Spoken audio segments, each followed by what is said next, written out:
Praise the lord. మన ప్రభువును ప్రియ రక్షకుడైనటువంటి యేసు ప్రభు వారి యొక్క నామమున మీ అందరికీ కూడా సాయంకాల శుభములను తెలియజేస్తూ ఉన్నాను.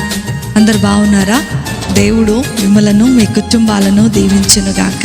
ప్రతి ఆదివారము ఇలా లైవ్ కార్యక్రమం ద్వారా మనందరము కూడా బలపరచబడుతూ ఈ వాక్యము ద్వారా ముందుకు నడిపించబడుతున్నందుకే దేవునికి మహిమ కలుగునుగాక.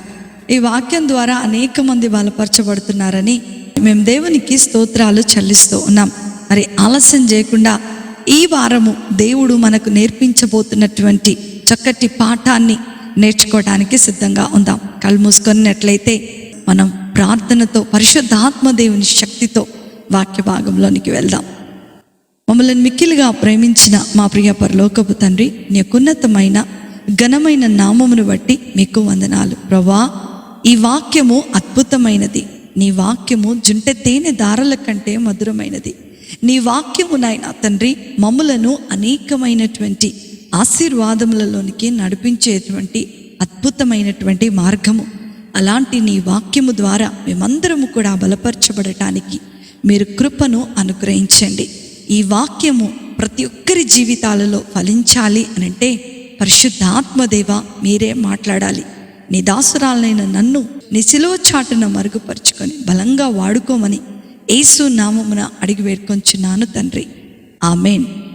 నా ప్రియమైనటువంటి దేవుని బిడ్డలారా, దేవుని వాక్యము విని పరిశుద్ధాత్మ దేవుని యొక్క శక్తి చేత నింపబడి రక్షించబడినటువంటి ప్రతి విశ్వాసి వారి జీవితములో చక్కటి పునాది చేత కట్టబడి ఉండాలి అని అపోస్తలుడైనటువంటి పౌలు చాలా అద్భుతమైనటువంటి మాట రాస్తూ ఉన్నాడు. అందుకనే అందరం కూడా హెబ్రీలకు రాసినటువంటి పత్రిక 6వ అధ్యాయము 1 నుండి 3 వచనాలను మనం చదువుకొని ఈరోజు ధ్యానం చేసుకుందాం. కాబట్టి నీ జీవ క్రియలను విడిచి మారు మనస్సు పొందుటయు, దేవుని యందలి విశ్వాసమును బాప్తిజములను గూర్చిన బోధయు, హస్త నిక్షేపణమును, మృతుల పునరుద్ధానమును, సత్యమైన తీర్పును అను పునాది మరలా వేయక క్రీస్తును గూర్చిన మూలోపదేశము మాని సంపూర్ణుల మగుటకు సాగిపోదము. హల్లెలూయా. నా ప్రియమైన దేవుని బిడ్డలారా, ఇక్కడ ఈ చదవబడినటువంటి లేఖన భాగంలో 6 పిల్లర్స్ మెయిన్గా ముఖ్యంగా కనపడుతూ ఉన్నాయి. ఈరోజు మొదటి పిల్లర్ని మనం ధ్యానం చేసుకోబోతున్నాం. ఏంటి అది మనం చదువుకున్నట్లయితే, మారు మనస్సు పొందాలి. నిర్జీవ క్రియలను విడిచి మారు మనస్సు పొందుకునే వారముగా ఉండాలి. ఇది మూల భాషలో గనక మనం చూస్తున్నైతే గ్రీకు భాషలో మెటనోయా అనేటువంటి పదానికి సూచిస్తూ ఉంది. మెటా అంటే మార్పు, నోస్ నోయా అంటే నూస్ అంటే మనస్సు, మార్పు చెందినటువంటి మనస్సు. దీని భావాన్ని గనక మనం చూస్తే అది పశ్చాత్తాపము అని అక్కడ సైడ్లో రాయబడుతూ ఉంటుంది. మార్పు చెందినటువంటి మనస్సు, నథింగ్ బట్ పశ్చాత్తాపము అని అక్కడ ఫుట్ నోట్లో రాయబడుతూ ఉంటుంది. నా ప్రియమైన దేవుని బిడ్డలారా, మన జీవితంలో మారిన మనస్సు చాలా చాలా ప్రాముఖ్యమైనది. విశ్వాసులముగా మనము స్థిరపరచబడాలి అనంటే పశ్చాత్తాపము అనేటువంటి ఒక గట్టి పునాది మీద మన జీవితాన్ని కట్టుకోవాలి. ఇదిలే ఏ ఒక్క పునాది, ఏ ఒక్క పిల్లర్ సరిగ్గా లేకపోయినా సరే ఇల్లు ఎలా కూలిపోతుందో, నీ ఆత్మీయమైనటువంటి విశ్వాస జీవితంలో ఏ ఒక్క పిల్లరు లేకపోయినా సరే నీ జీవితము పడిపోయినట్లే అని అపోస్తలుడైనటువంటి పౌలు చాలా అద్భుతంగా ఈ హెబ్రీలకు రాసినటువంటి పత్రికను మనకు రాస్తూ ఉన్నాడు. అసలు ఈ పశ్చాత్తాపం అనే పునాది ఏంటి? ప్రభు ఎలాంటి పశ్చాత్తాపాన్ని ఆశిస్తున్నాడు మన దగ్గర నుంచి, ఆయన ఎలాంటి పశ్చాత్తాపాన్ని అంగీకరిస్తాడో మనము ఈరోజు ధ్యానం చేసుకోబోతున్నాం. దీనికి ఒక చక్కటి ఉదాహరణగా ఒక 2 వ్యక్తులను బైబిల్ గ్రంథంలో నుంచి నేను మీ ముందు ఉంచాలని ఆశపడుతూ ఉన్నాను. పశ్చాత్తాపపడటం, మార్పు చెందటం అంటే ఒక మనిషి మామూలుగా దేవాని దగ్గరకు వచ్చేసాను, నన్ను క్షమించేసేయ్ అని చెప్పటము ఎంత మాత్రము కాదు. నీ ఆలోచన, నీ తలంపులు, నీ ప్రవర్తన, నీ యొక్క సమస్తమైనటువంటి వాటిని విడిచిపెట్టి ప్రభు పాద సన్నిధానములో కేవలము ఆయన ఆలోచనకు మాత్రమే, ఆయన చిత్తానికి మాత్రమే తల ఒగ్గుతూ నిన్ను నీవు తగ్గించుకొని తీసుకొని నీ శరీరంలో నీ ఆలోచనలు నీ సమస్తాన్ని ప్రభు దగ్గర సమర్పించుకోవటమే నిజమైనటువంటి పశ్చాత్తాపము అని దేవుని యొక్క వాక్యము సెలవిస్తూ ఉంది. ఈ యొక్క విషయాన్ని మనం ధ్యానం చేసుకోవాలి అంటే బైబిల్ గ్రంథంలో ఒక ఇద్దరు వ్యక్తుల జీవితాలలో జరిగినటువంటి ఆ యొక్క పశ్చాత్తాపము అద్భుతమైనటువంటి సమాధానాన్ని మనకు అనుగ్రహిస్తూ ఉంటుంది. మొదటి సమూయేలు గ్రంథము 15వ అధ్యాయంలో మనం చూసుకున్నట్లయితే ఒక ఇద్దరు వ్యక్తుల జీవితాలను మనం ధ్యానం చేసుకోబోతున్నాం. ఇద్దరు కూడా ఒకే రకమైనటువంటి పాపం చేసినటువంటి వారే, కానీ ఒకరు దేవుని చేత హత్తుకోబడ్డారు, ఒకరు దేవుని చేత రిజెక్ట్ చేయబడ్డారు. వీరిద్దరూ కూడా ఇజ్రాయేలీలకు రాజులుగా అభిషేకించబడినటువంటి వారే. వీరిద్దరూ కూడా ఇజ్రాయేలీల చేత ఘనత పొందుకున్నటువంటి రాజులే. వీరిద్దరూ కూడా ప్రవక్త అయినటువంటి సమూయేలు ద్వారా అభిషేకించబడినటువంటి వారు. వీరిద్దరు జీవితాన్ని గనుక చూసినట్లయితే ఇంచుమించు 40 సంవత్సరాలు ఇద్దరు కూడా ఇజ్రాయేలీలను పరిపాలించినట్లుగా మనం తెలుసుకోవచ్చు. నా ప్రియమైన దేవుని బిడ్డలారా, వీరిద్దరూ కూడా చాలా ఉన్నతమైనటువంటి వారిగా ఉండటం మాత్రమే కాదు, కానీ వీరేం చేశారో తెలుసా? ఒకే రకమైనటువంటి పాపాన్ని కూడా వీరిద్దరు కూడా చేశారు. కానీ one was being rejected and another was made the whole a pleased person to God's own heart. దానికి కారణాలు ఈరోజు మనం తెలుసుకోవాలని, దానికి కారణాలు ఈరోజు పరిశుద్ధాత్మ దేవుడు నీతో నాతో మాట్లాడాలని ఆయన ఆశపడుతూ ఉన్నాడు. అందుకే అందరం కూడా మొదటి సమూయేలు గ్రంథం 15వ అధ్యాయమును గనక మనం తెలుసుకున్నట్లయితే ఇక్కడ ఈ యొక్క 1 నుండి 11 వచనాలు గనక మనం చదువుకుంటే, ప్రవక్త అయినటువంటి సమూయేలు సౌలు దగ్గరకు వచ్చి ఒక మాట చెప్తున్నాడు. సౌలా, నీవు అమాలేకీయుల మీదకు యుద్ధం చేయడానికి వెళ్ళాలి. ఆ అమాలేకీయుల మీద నీవు యుద్ధము చేసినప్పుడు అక్కడ ఉన్నటువంటి దేనిని కూడా నీవు తిరిగి తీసుకొని రావడానికి వీలు లేదు అని ఒక చక్కటి ఆజ్ఞ దేవుడు చెప్తున్నాడు. నీ దేవుడు నీకు ఈ ఆజ్ఞ ఇస్తున్నాడు కాబట్టి నీవు అది చేయాలి అని ప్రవక్త అయినటువంటి సమూయేలు సౌలుకు చెప్పినప్పుడు, ఓకే, ప్రవక్త గారు చెప్పారు కాబట్టి అది దేవుని మాటనే, నేను తప్పకుండా అమాలేకీయుల మీదకు యుద్ధానికి వెళ్తున్నాను, దేవుడు మనకు విజయాన్ని ఇచ్చేస్తానని చెప్పాడు కాబట్టి మనము అమాలేకీయుల మీదకు యుద్ధానికి వెళ్దామని తన సైన్యముతో బయలుదేరి వెళ్ళాడంట. ఇక్కడ మనం చూస్తే అతను చక్కగా తన సైన్యాన్ని తీసుకొని వెళ్ళినప్పుడు ఆ అమాలేకీయులను దేవుడు చెప్పినట్లుగానే సౌలు చేతికి అప్పగించేశాడు. అప్పగించేసిన తర్వాత వాళ్ళు ఏం చేస్తున్నారంటే, ఆ అమాలేకీయుల రాజు అయినటువంటి అగాగును, ఆ అమాలేకీయులలో శ్రేష్టమైనటువంటి గొర్రెలను, ఆ అమాలేకీయులలో శ్రేష్టమైనటువంటి ఎడ్లను, ఆ అమాలేకీయులలో శ్రేష్టమైనటువంటి మేకలన్నిటినీ కూడా ఏం చేశాడో తెలుసా? సౌలు తనతో వెంట పెట్టుకొని మరి ఆయన ఇజ్రాయేలు దేశానికి తీసుకొని వచ్చేసాడంట. నా ప్రియమైన దేవుని బిడ్డలారా, సౌలు బాహాటంగా ఒక భయంకరమైనటువంటి తప్పును చేసేసాడు. దేవుడు చెప్పినది చేయలేదు. దేవుని మాట వినకుండా దేవునికి తన సొంత చిత్తాన్ని నెరవేర్చుకున్నాడు. దేవుని ఒక్క వాక్యాన్ని గనక మనం చూసుకున్నట్లయితే, ఆజ్ఞ అతిక్రమమే పాపం అని దేవుని యొక్క వాక్యం చెప్తూ ఉంటే, దేవుడు చెప్పిన మాట వినుకోకుండా తన సొంత చిత్తాన్ని, తన సొంత ఆలోచనలను ఆయన తీసుకొని సౌలు ఏం చేశాడో తెలుసా? మరి చక్కగా జయమిచ్చిన దేవునికి స్తోత్రం చెప్పేస్తూ మరి ఆ యొక్క ఇజ్రాయేల్లోనికి వచ్చేసాడంట. సమూయేలు ప్రార్థన చేసుకుంటా ఉంటుంటే సమూయేలుతో దేవుడు మాట్లాడుతున్నాడంట. సమూయేలు, సౌలు భయంకరమైనటువంటి పాపము చేశాడు, ఆజ్ఞ అతిక్రమం అనే పాపం, నా మాట వినలేదు కాబట్టి నేను అతని మీద చాలా కోపంగా ఉన్నాను, నువ్వు ఫస్ట్ వెళ్ళు అని సమూయేలుతో దేవుడు మాట్లాడుతున్నప్పుడు సమూయేలు సౌలు దగ్గరకు వచ్చి ఒక మాట అడుగుతున్నాడు. 13వ వచనం మనం చదువుకుందాము.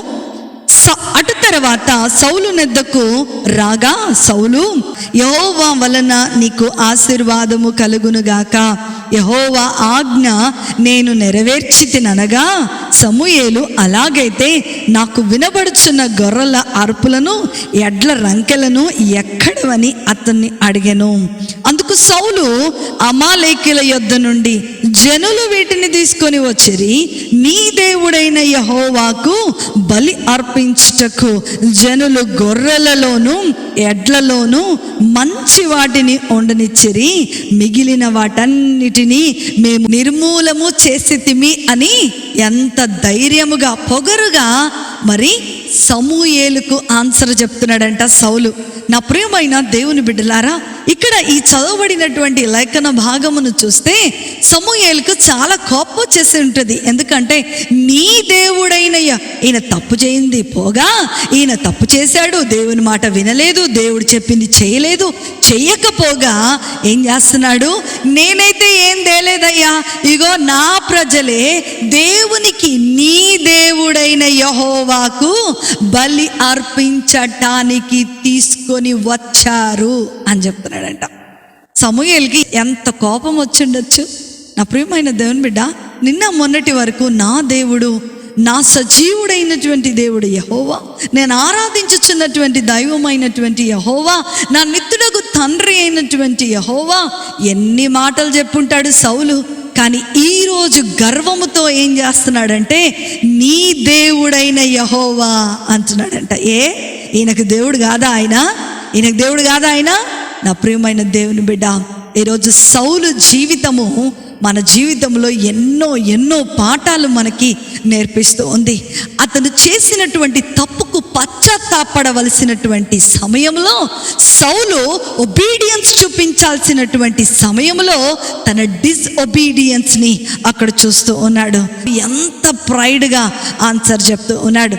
నా ప్రియమైన దేవుని బిడ్డలారా, ఈ చదవబడినటువంటి ఈ సౌలు యొక్క జీవితంలో మనం చూసుకున్నట్లయితే, ఒకటి, దేవుడు చెప్పిన మాట వినలేదు, దేవుడు చేయొద్దన్నటువంటి పనిని చేశాడు. ఆ రాజును కూడా నీవు తీసుకొని రాకూడదు అని చెప్పాడు. ఆ అమాలేకీయుల మీద నేను నీకు జయమిస్తాను అని దేవుడు చెప్పాడు.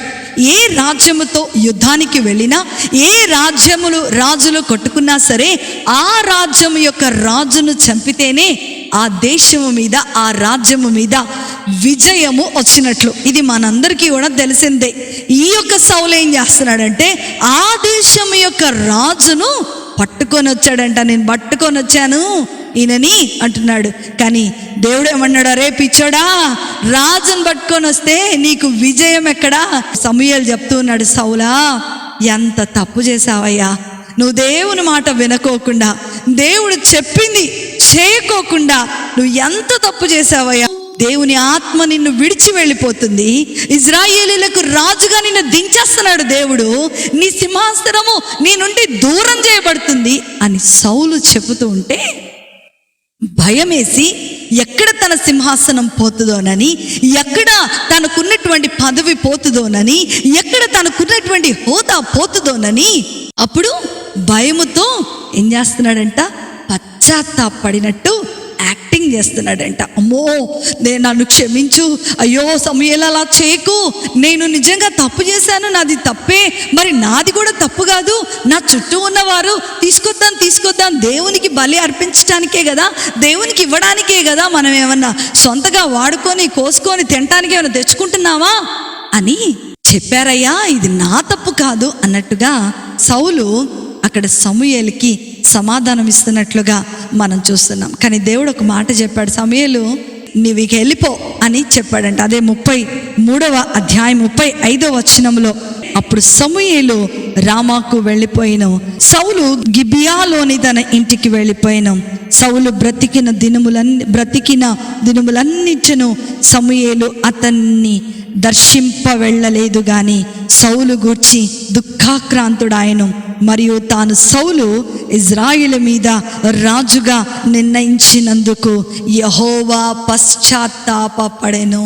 నా ప్రియమైన దేవుని బిడ్డ, ఎంత ఘోరమైనటువంటి మాట, ఎంత బాధాకరమైనటువంటి మాట చూడు.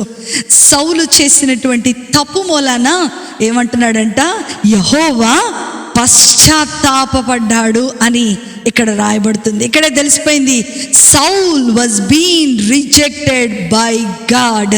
ఇక్కడ ఈయనలో కూడా పశ్చాత్తాపం ఉంది. మనం మాట్లాడుకుంటున్నట్లుగా ఇంకొక రెండో వ్యక్తి గురించి కూడా మనం మాట్లాడుకొని ఈ యొక్క వాక్యము మనకేం నేర్పిస్తుందో మనం నేర్చుకుందాం. అందరం కూడా 2 సమూయేలు గ్రంథము 11వ అధ్యాయము 1 నుండి 12 వచనాలు మీరు లైవ్ అయిపోయిన తర్వాత ఖచ్చితంగా ఇవి చదువుకోవాలి. ఎందుకంటే ఇవి మన జీవితంలో ఎంతో అద్భుతమైనటువంటి పాఠాలను మనకు నేర్పిస్తూ ఉంది. ఈ యొక్క అధ్యాయంలో చదువుకున్నట్లయితే దేవుడు చెప్పాడంట, దావీదు నువ్వు ఈరోజు యుద్ధానికి వెళ్ళు, నువ్వు యుద్ధము చేయాలి, కాబట్టి నువ్వు యుద్ధ భూమిలో ఉండాలి అని దావీదుకు చెప్తే మన దావీదు గారు ఏం చేశారు అనంటే, చక్కగా నిద్రపోయి ఉండవలసినటువంటి స్థలములో ఉండకుండా, చేయాల్సినటువంటి పని చేయకుండా, దేవుని మాట వినుకోకుండా ఉండరానటువంటి స్థలములో మిద్దె మీద పడుకొని ఉన్నాడంట. పడుకొని లేవంగానే ఈ యొక్క దావీదు కన్నులకు బెత్సెబా స్నానం చేస్తూ కనపడంగానే he was sinned with Bathsheba, and not only he was sinned with Bathsheba, but he committed a murder. So David sinned against God with the sin of adultery with Bathsheba. నా ప్రియమైన దేవుని బిడ్డలారా, ఘోరమైనటువంటి పాపం చేసేసాడు. ఉండవలసినటువంటి స్థలములో ఉండకుండా, దేవుడు చెప్పినటువంటి స్థలములో ఉండకుండా, దేవుడు చెప్పినటువంటి పని చేయకోకుండా, రాజులందరూ యుద్ధం చేస్తూ ఉంటుంటే ఈయన ఏం చేస్తున్నాడంట, మిద్దె మీద తిరుగుతూ ఉన్నాడంట. తద్వారా ఘోరమైనటువంటి పాపాన్ని దావీదు జీవితంలో చేయటం మనం ఇక్కడ చూస్తూ ఉన్నాం. అయితే మన దావీదు గారు ఏం చేశారు అని అంటే 5వ వచనాన్ని మనం చదువుకున్నట్లయితే, ఆ స్త్రీ గర్భవతి అయి నేను గర్భవతినైతినని దావీదునకు వర్తమానము పంపగా, దావీదు హిత్తీయుడగు ఊరియాను నా యొద్దకు పంపుమని దూత ద్వారా యోవాబునకు ఆజ్ఞ ఇచ్చెను. ఊరియా దావీదునొద్దకు రాగా దావీదు యోవాబు యోగక్షేమములను, జనుల యోగక్షేమములను, యుద్ధ సమాచారమును అడిగెను. తరువాత దావీదు ఇంటికి పోయి శ్రమ తీర్చుకొనమని ఊరియాకు సెలవీయగా, ఊరియా రాజ్యనగరిలో నుండి బయలువెళ్ళెను. అతని వెనుక రాజు ఫలహారము అతని యొద్దకు పంపెను. గాని ఊరియా తన ఇంటికి వెళ్ళక తన ఏలిన వాని సేవకులతో కూడా రాజ్యనగర ద్వారమున పండుకొనెను. ఊరియా తన ఇంటికి పోలేదన్న మాట దావీదునకు వినబడినప్పుడు దావీదు ఊరియాను పిలిపించి, నీవు ప్రయాణము చేసి వచ్చితివి గదా, ఇంటికి వెళ్ళకపోతివని అడగగా, ఊరియా ఏమంటున్నాడంట, మందసమును ఇజ్రాయేలు వారును యూదా వారును గుడారములలో నివసించుచుండగా నా అధిపతియగు యోవాబును నా ఏలిన వాడగు నీ సేవకులను బయట దండులో నుండగా భోజన పానములు చేయుటకు నేను ఇంటికి పోదునా అని ఊరియా చెప్తున్నాడంట. నా ప్రియమైన దేవుని బిడ్డలారా, ఈ సందర్భాన్నంతా కూడా మనం చదువుకున్నట్లయితే రాజైనటువంటి దావీదు ఘోరమైనటువంటి పాపాన్ని బెత్షెబాతో చేసేస్తున్నాడు. ఘోరమైనటువంటి వ్యభిచారాన్ని అక్కడ కనపరుస్తూ ఉన్నాడు. ఆయన తప్పు చేయటం మాత్రమే కాదు, ఆమె బెత్షెబా భర్త అయినటువంటి ఊరియాను కూడా ఏం చేస్తున్నాడంట, చంపించేసినట్లుగా మనం ఈ కింద వచనాలలో మనం చదువుకుంటూ ఉంటాం. ప్రజలందరి ముందు చెప్తున్నాడు, అయ్యో ఈమె విధవరాలైపోయింది, నా కొరకు, నా రాజ్యము కొరకు ఊరియా మరణించాడు కాబట్టి ఆయన చేసినటువంటి గొప్ప త్యాగాన్ని బట్టి అతని భార్య అయినటువంటి బెత్షెబాను నేను పెళ్లి చేసుకుంటున్నానని ఊరందరి ముందు ఏం కవరింగ్ ఇస్తున్నాడంటండి, ఏదో మంచివాడిలాగా, ఆమె పట్ల న్యాయము జరిగించిన వాడిలాగా, ఆమె పట్ల దయ ఉన్నవాడిలాగా, ఊరు ప్రజలందరూ, తన దేశ ప్రజలందరంటే దావీదుకు ఎంత ప్రేమనో అని డబ్బాలు కొట్టించుకుంటూ చాలా సంతోషంగా ఉన్న సమయంలో దావీదు దగ్గరకు ఒక ప్రవక్త వచ్చాడంట. ఆయనే ప్రవక్త అయినటువంటి నాతాను ప్రవక్తను చూడంగానే దావీదుకు చాలా సంతోషం వేసిందంట. ప్రవక్త కనపడితే ఆ రోజుల్లో దీవించటానికి దేవుడు పంపించినటువంటి ప్రతినిధులు అని వారిని ఎంతగానో సత్కరించి వారిని ఎంతగానో గణపరిచేసేటువంటి వారు. అలాంటి నాతాను ప్రవక్త దావీదు దగ్గరకు వచ్చి, రాజైనటువంటి దావీదు, యెహోవా ఆశీర్వాదము నీ మీద నిలిచి ఉండునుగాక అని ఆశీర్వచనముతో ప్రారంభము చేసి ఏం చెప్తున్నాడంట, నీకు ఒక చిన్న కథ చెప్పాలయ్యా నేను అనంటే దావీదు అన్నాడు, అయ్యో మీరు పెద్ద ప్రవక్త కాబట్టి మీరేం చెప్తే అది నేను వింటాను, చెప్పండి అయ్యా అని చెప్పాడంట. చెప్పంగానే ఆ యొక్క ప్రవక్త ఒక చక్కటి స్టోరీని చెప్తున్నాడంట. ఇద్దరు స్నేహితులు ఉన్నారు, ఒకనికి 100 గొర్రెలు ఉన్నాయి, రెండవ వానికి చాలా పేదవాడు కాబట్టి వాడి దగ్గర ఒక గొర్రెనే ఉంది. అతను ఆ గొర్రెను చాలా బాగా పెంచుకున్నాడు. కొంతకాలం అయిపోయిన తర్వాత తన పిల్లలలో ఒకటిగా భాగముగా అయిపోయింది ఆ యొక్క గొర్రె. అయితే ఈ 100 గొర్రెలు ఉన్నవాడికి వీడి యొక్క గొర్రె మీద దుర్బుద్ధి పుట్టింది కాబట్టి వీడి దగ్గర ఉన్నటువంటి ఆ ఒక గొర్రెను సంహరించేశాడు అని నాతాను ప్రవక్త ఈ కథను చెప్తూ ఉండగానే దావీదులో చెప్పలేనటువంటి కోపం వచ్చేసిందంట. ఈ కథకు చాలా బాగా కనెక్ట్ అయిపోయాడు దావీదు. కనెక్ట్ అయిపోయి అంటున్నాడు, అందరం కూడా 12వ అధ్యాయం 5వ వచనాన్ని మనం చదువుకుంటే, దావీదు ఈ మాట విని ఆ మనుష్యుడి మీద బహుగా కోపించుకొని, యెహోవా జీవము తోడు నిశ్చయముగా ఈ కార్యము చేసిన వాడు మరణపాత్రుడు, చంపేయాలి నా ప్రవక్త గారు, చంపేయాలండి, అట్లాంటి బతికించొద్దు, బతికే అవకాశమే లేదు, వాడు ఎంత దుర్మార్గుడు, వాడి దగ్గర 100 ఉన్నాయి కానీ ఈ ఒక్క గొర్రె పిల్లను నువ్వు ఎలా సంహరించగలిగాడు వాడు అని చెప్పేసి దావీదు ఆవేశపడుతూ ఉంటుంటే నాతాను ప్రవక్త అంటున్నాడంట, కొంచెం ఆగయ్యా అని అంటూ కింద 7వ వచనాన్ని మనం చదువుకున్నట్లయితే, నాతాను దావీదును చూసి ఆ మనుష్యుడవు నీవే. హల్లెలూయా.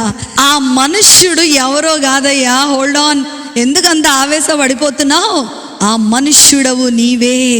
నీకు నీవుగా మహనీయుడిగా పిలిపించుకుంటూ ఏదో త్యాగం చేసినట్లుగా, ఆమెను చేర్చుకున్నట్లుగా, ఆమెకు న్యాయం చేసినట్లుగా యాక్టింగ్ చేస్తున్నావే, ఆ మనుష్యుడు ఎవరో కాదు, నేను చెప్పుతున్న వ్యక్తి నీవే అని నాతాను ప్రవక్త దావీదుకు చెప్పాడంట.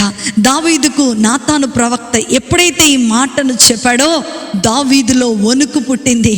ఎందుకో తెలుసా? మనుష్యుడు ఎవ్వరు కూడా చూడడు కానీ రహస్యమందు చూచు దేవుడు నన్ను చూసేశాడు, దేవుని ఎదుట నా జీవితం బట్టబయలైపోయింది అని దావీదు తెలుసుకున్నాడు. అందుకని 9వ వచనంలో ఏమంటున్నాడు చూడండి, నాతాను ప్రవక్త ఎప్పుడైతే మరి దావీదుతో మాట్లాడుతున్నాడో, దావీదు యెహోవా మాటను తృణీకరించి ఆయన దృష్టికి చెంతనము చేసితివేమి, హిత్తీయుడగు ఊరియాను కత్తి చేత చంపించి అతని భార్యను నీకు భార్య అగునట్లుగా నీవు పట్టుకొని ఉన్నావు. ఇది దేవునికి తెలియదా నువ్వు చేసిన పనులు? ప్రజలెవ్వరికీ తెలియకపోవచ్చు, ప్రజలందరూ నువ్వు గొప్ప కార్యం చేశావని నీకు చప్పట్లు కొట్టచ్చు, కానీ దావీదు నువ్వు చేసింది దేవునికి తెలియదు అనుకుంటున్నావా అని ప్రవక్త చెప్పంగానే 13వ వచనంలో చూడండి, నా ప్రియమైన దేవుని బిడ్డ, నేను పాపము చేసి తిని దావీదు, నేను పాపము చేసి తినని దావీదు ఎంత అద్భుతంగా పశ్చాత్తాపడ్డాడో 51వ దావీదు కీర్తనలో చాలా చక్కగా దావీదు ప్రార్థన చేస్తూ పాడినట్లుగా మనం చూస్తూ ఉన్నాం. 51వ దావీదు కీర్తనలో మనం అక్కడ పైన ఫుట్ నోట్ గనుక మనం చూస్తే, దావీదు బెత్షెబా యొద్దకు వెళ్ళిన తర్వాత నాతానును ప్రవక్త అతని యొద్దకు వచ్చినప్పుడు అతడు రచించినటువంటి కీర్తన అని రాయబడింది.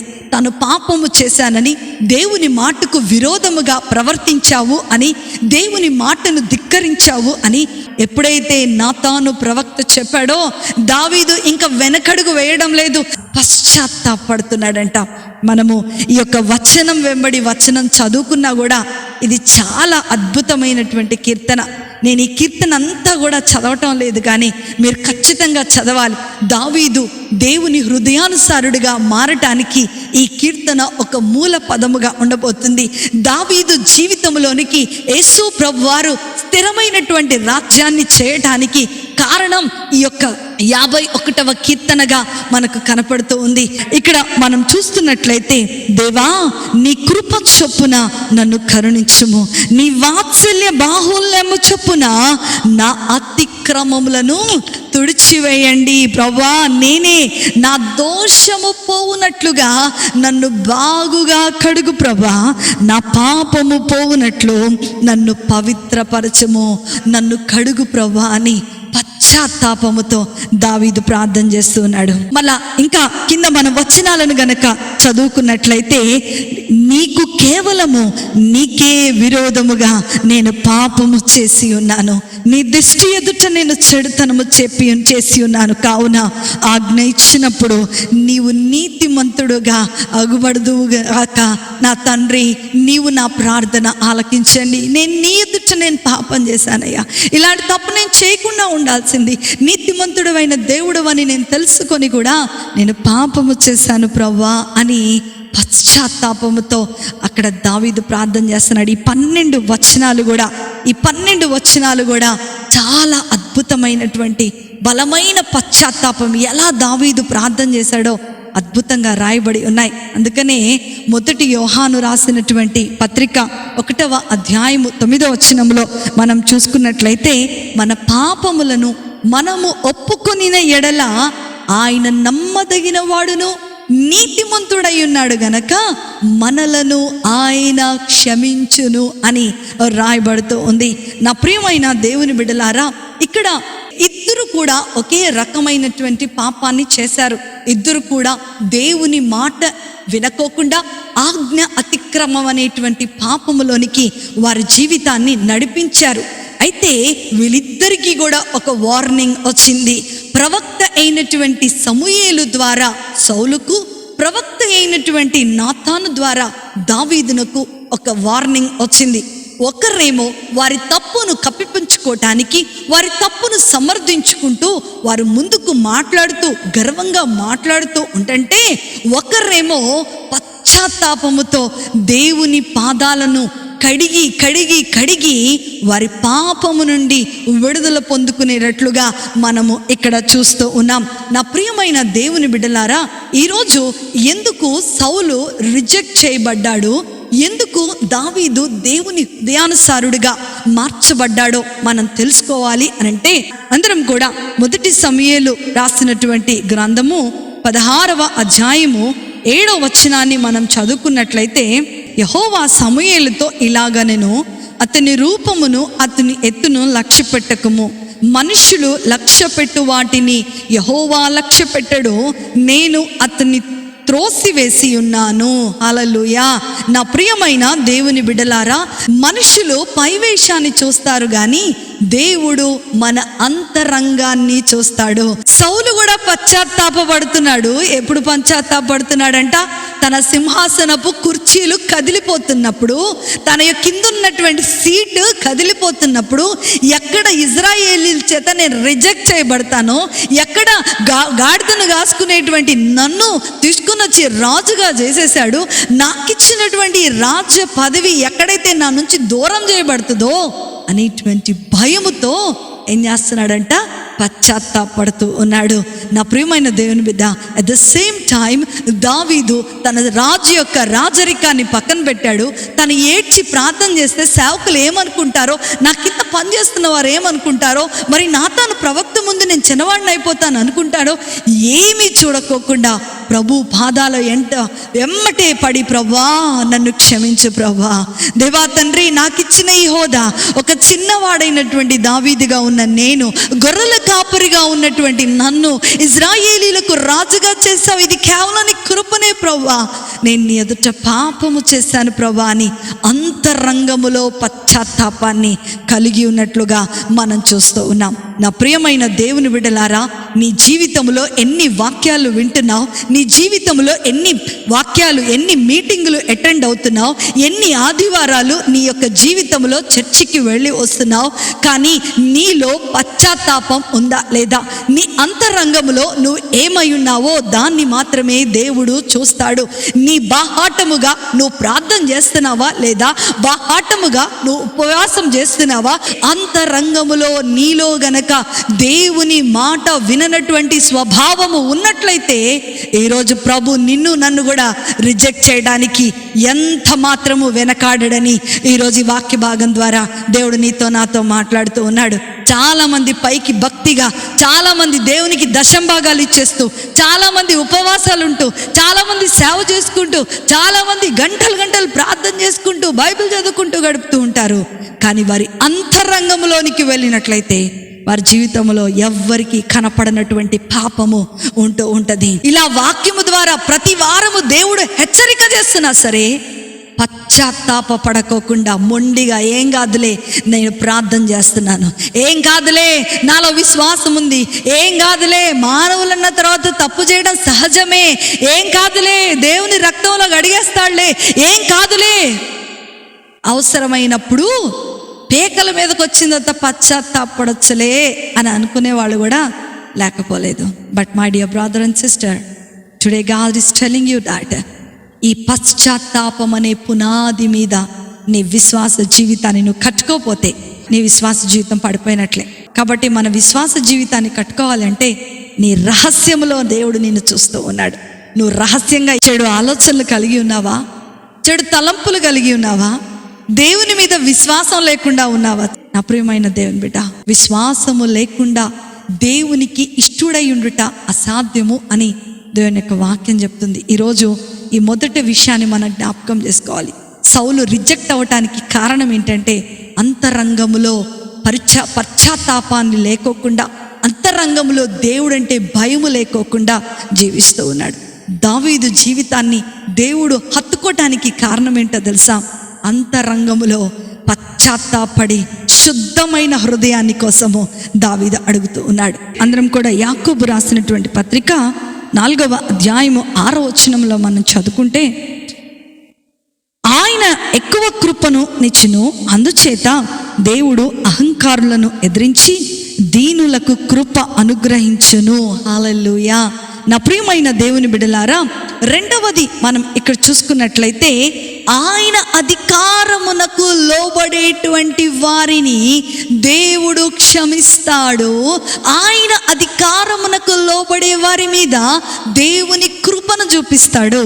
అట్ ద సేమ్ టైం సౌలు జీవితాన్ని గనుక మనం చూసుకున్నట్లయితే యెహోవా సౌలును బట్టి పశ్చాత్తాపడెను అని అక్కడ చివరి వచనంలో మనం చదువుతూ ఉన్నాం. నా ప్రియమైన దేవుని బిడ్డలారా, దావీదు మీద శాశ్వతమైనటువంటి కృపను నేను కుమ్మరిస్తున్నాను అన్నాడు దేవుడు.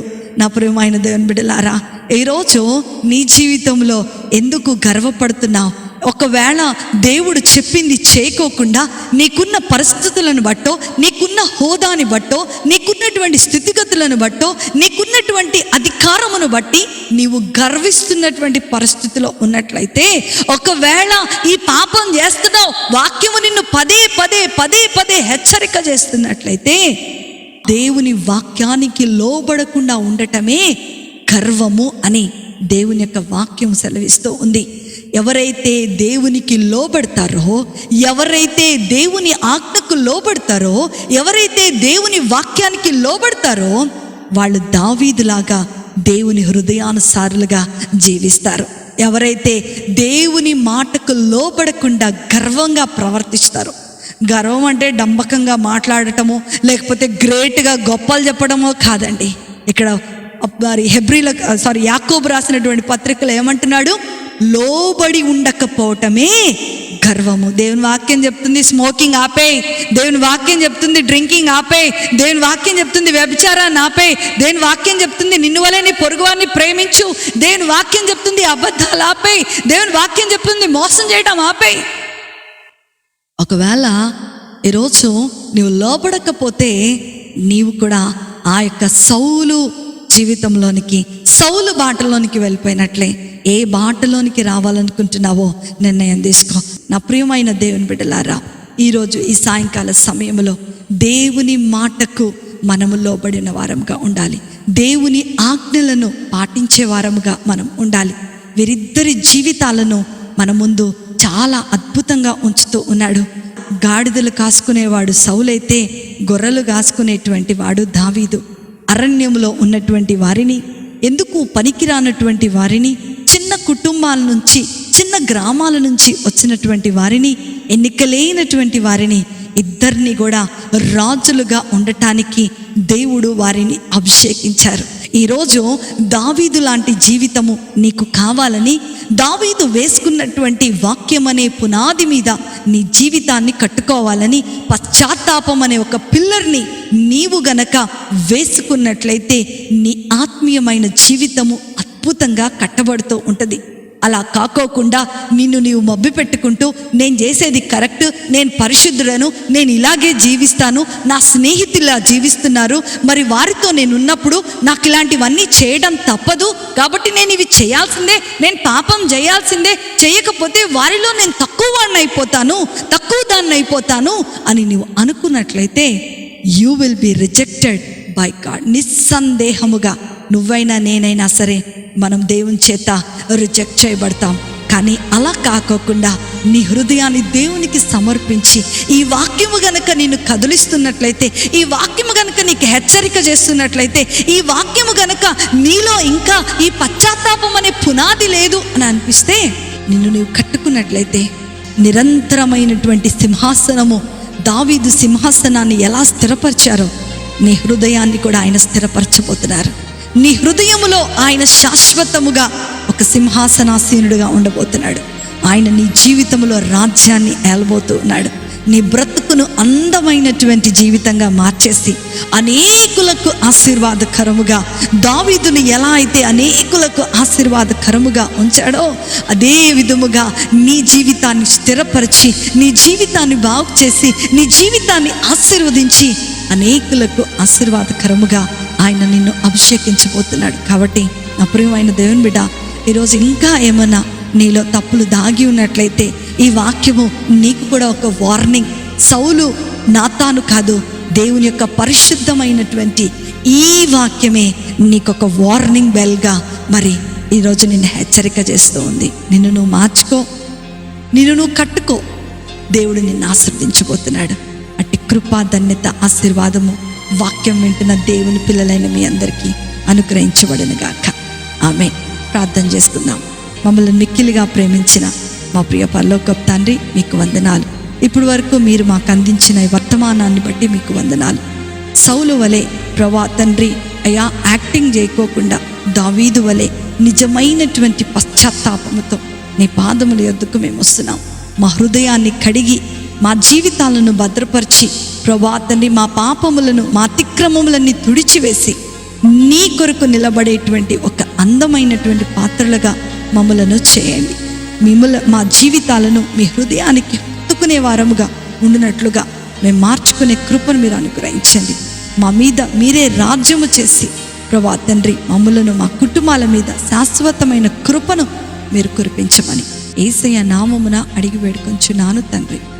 ఆమేన్, ఆమేన్, ఆమేన్. ప్రభు మిమ్మలను, మీ కుటుంబాలను దీవించును గాక. చాలామంది ప్రేయర్ రిక్వెస్ట్లు పంపిస్తూ ఉన్నారు. మేము ప్రార్థన చేస్తున్నాం.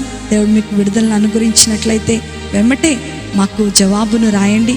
మేము కూడా మీతో పాటు కలిసి దేవుని స్తుతిస్తాం, దేవుని కనపరుస్తాం. ప్రభు మిమ్మలను, మీ కుటుంబాలను దీవించును గాక. ఆమేన్.